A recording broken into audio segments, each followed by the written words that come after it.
Comrades, we are meeting in a very important place. It is in this very hall that the first meeting of the United Nations General Assembly took place. And so it's a symbol of a world aspiration for a better world.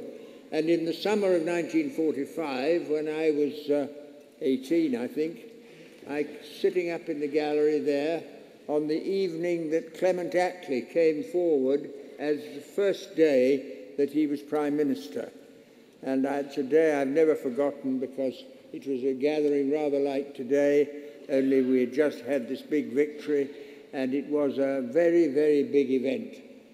And that takes my mind back to a visit on a troop ship. I went to South Africa to learn to fly in the war, and on the troop ship we decided to have a meeting on war aims.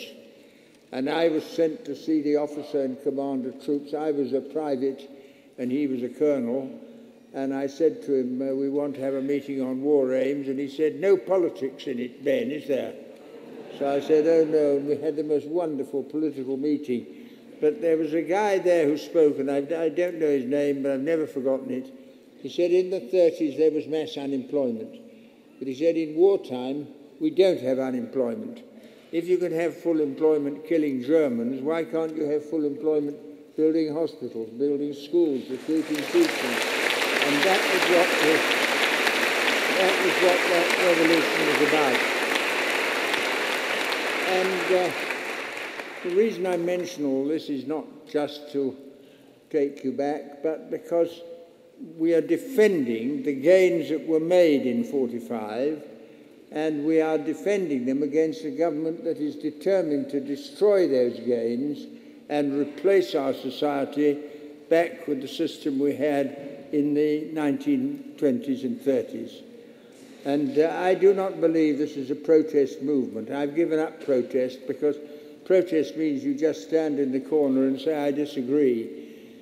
We are a movement making demands on the government. And those demands,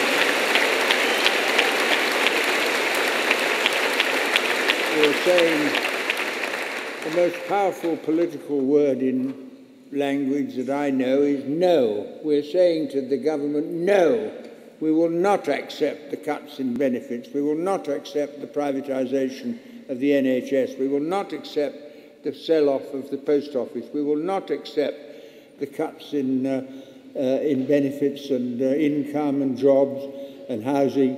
We want a better world. And our job is to make those demands and make them very, very clearly. Now, I don't know what the strategy of the People's Assembly is going to be in detail, because I'm not at the top of it, but what I do know is that we must support all the people who are engaged in these campaigns. And if trade unions decide to take strike action, we must support them, because they are part of the labour movement. But also we have to do more than that. We have to make our presence felt. And there are the streets of Britain where demonstrations can be held, and we're very near the House of Commons, and we elect them, and we should go there and present to the House of Commons the demands we make, so that every member of Parliament is aware of what we are, what we believe in, what we stand for, and has to answer for what they are doing. And when that happens, I must also warn you that if you do decide to cross Parliament Square and go to the House of Commons, you will be in breach of the law the government has introduced, which will make it illegal to demonstrate in Parliament Square. And the police will be there with their cannons and their water cannons and their tear gas, and they will say that this is a revolution and put it down with force.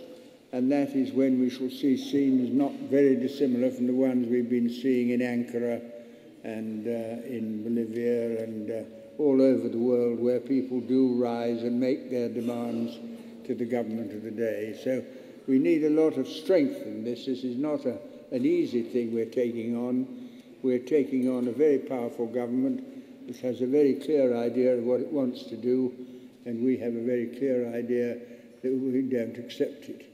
And if we carry on in that spirit, I think we shall make a difference, because if you look back over history, all the great campaigns that have occurred have been against hopeless odds. The campaign against slavery took a time to do. The campaign for votes for women, the campaign for votes for men, the right to join trade unions, all these campaigns were against massive opposition, and all of them won because the people who believed in them stuck to their campaign, were refused to be discouraged, went on and on and on, and that is exactly what we must do. So I wish you all success. The individual campaigns that we're all involved in, Stop the War and so on, all these will carry on, but they come together in a people's movement for justice and peace. And that is what we are standing for. That is why we've come. That's why you've come. That's why this People's Assembly is so important. So I wish you all success. Thank you for coming, and look forward to seeing you on many, many occasions in the months that lie ahead. Thank you very much.